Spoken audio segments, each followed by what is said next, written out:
We just had the most delicious little niglet today. So here, I didn't know it was as bad as it was.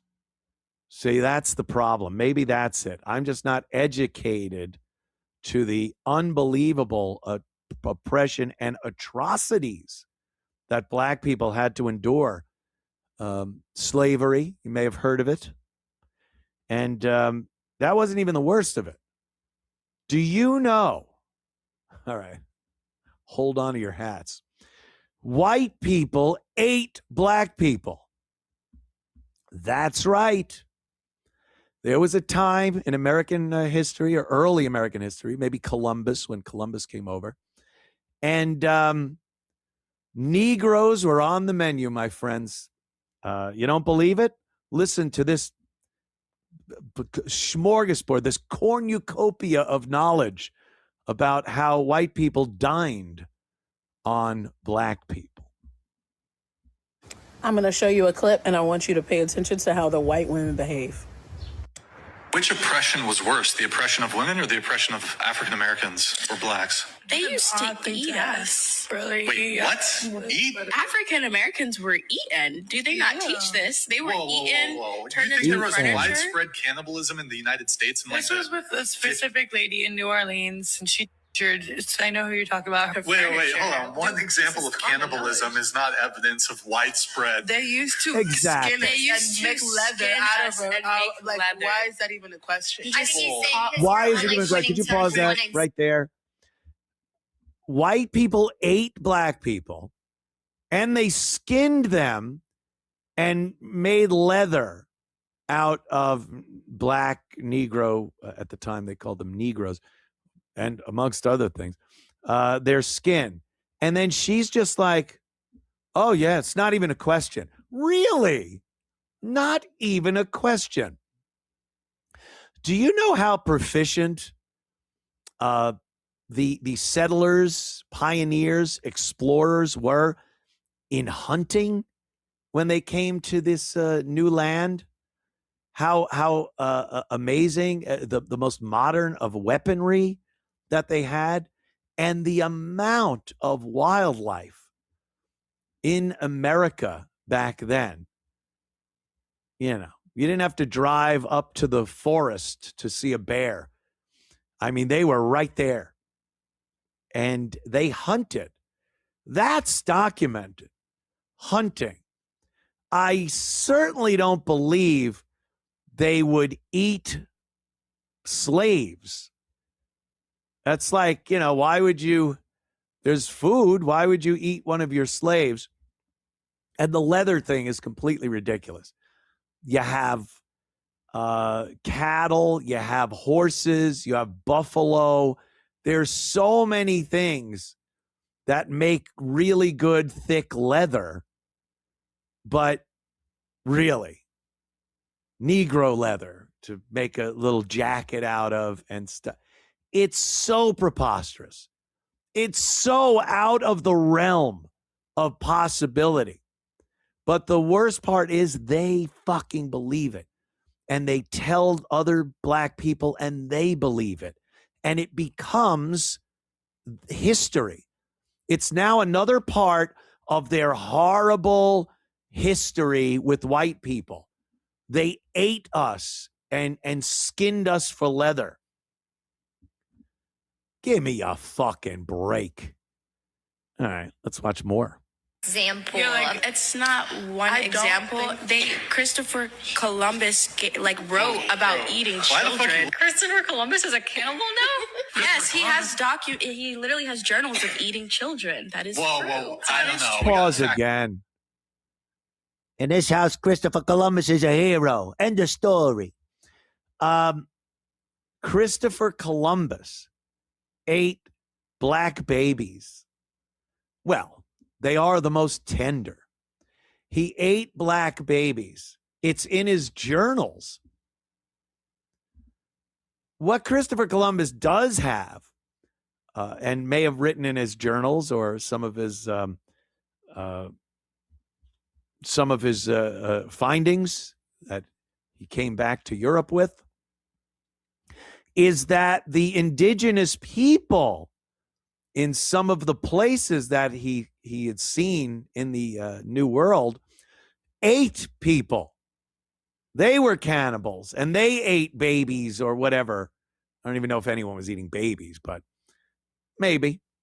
But that's what Columbus witnessed in certain places in the New World. He wasn't writing like, we just had the most delicious little niglet today. It did not happen. How is this?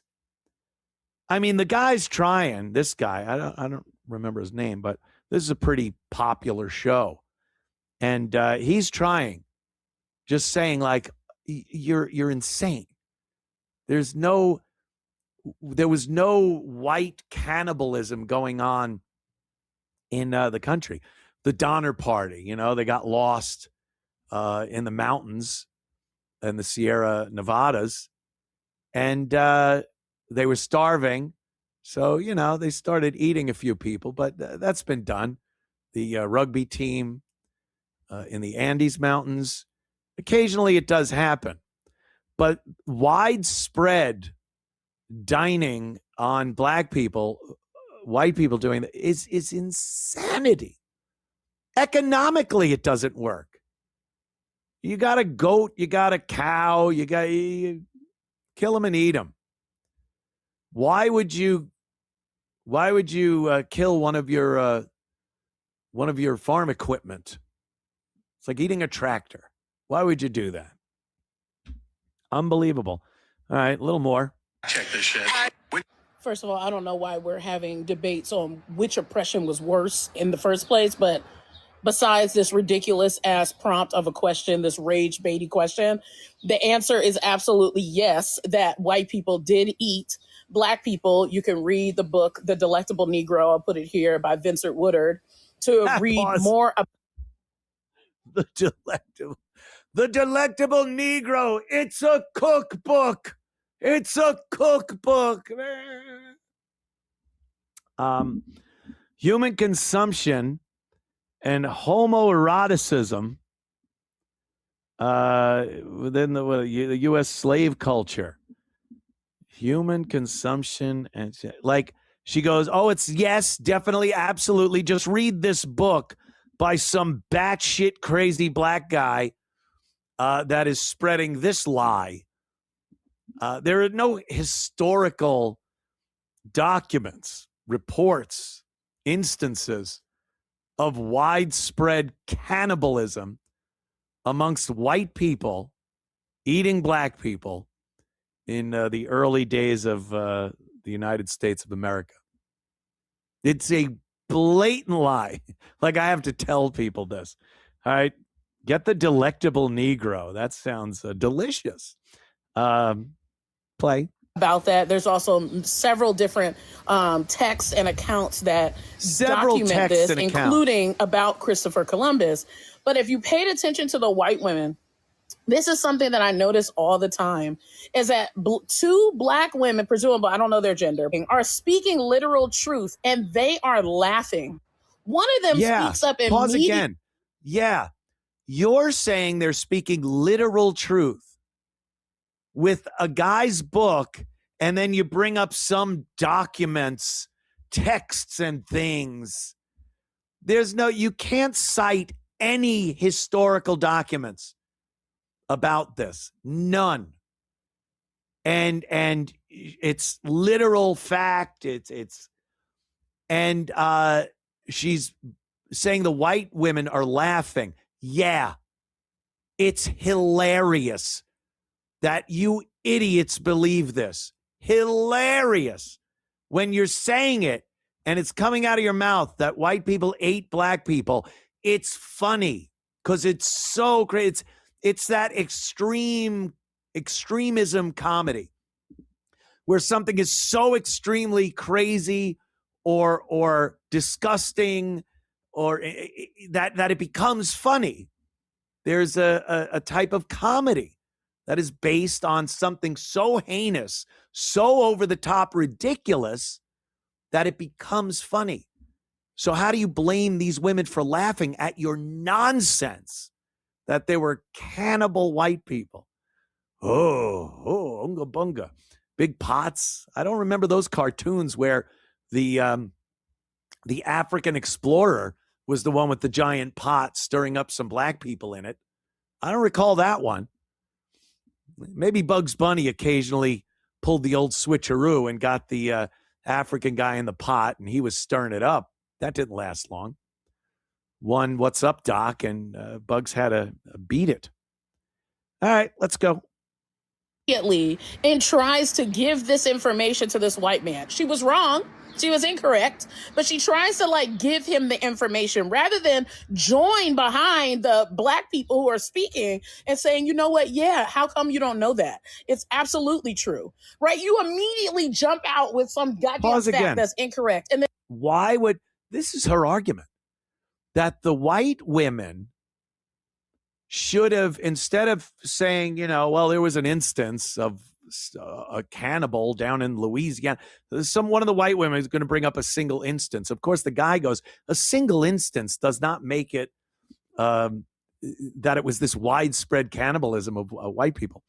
And she's like, she honestly believes that the white women should have just went, oh, black women are speaking, they're saying something, so I need to immediately believe it 100% and get behind them and defend what they're saying and preach it as gospel, as absolute truth. What type of idiot does that? I'll tell you what type. Like her. Idiots like her.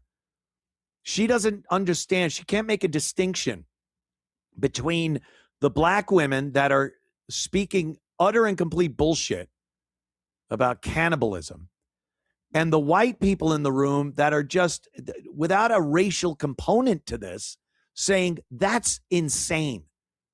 There is no fucking documentation of this.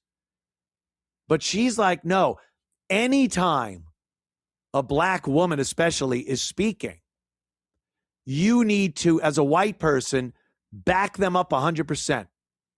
They're right. You don't know shit. Immediately get behind them and back what they're saying. What kind of delusion is that? Yeah, a little more. And the other one is like, but it's because you're giving one example. That super passive aggressive shit. White women do this all the time, not just in conversations about race, but they will do it at the grocery store. They will do it in the boardroom. They will do it in their own goddamn household with their black children, right? This is something that is literally particular to white women, always wanting to situate themselves as small and innocent and non-threatening to white men. And that is so evident in here, juxtaposed to black women who are loud, obnoxious, violent. Is that what you mean? Not passive, active aggressive? I'll take passive aggressive over active aggressive any day of the week. And passive aggressive is not good either. Believe me, I've been in enough relationships where that was a big thing. But that fucking, they believe it with every part of their soul. Then that's, the inventions. The black people invented everything. The horrors of experimentation, the genocide of Black Wall Street, and all of it has a completely different true story. But they want to take it and twist it and turn it into another reason for them to victimize themselves. We ate black people. Get out of here. Get out of here.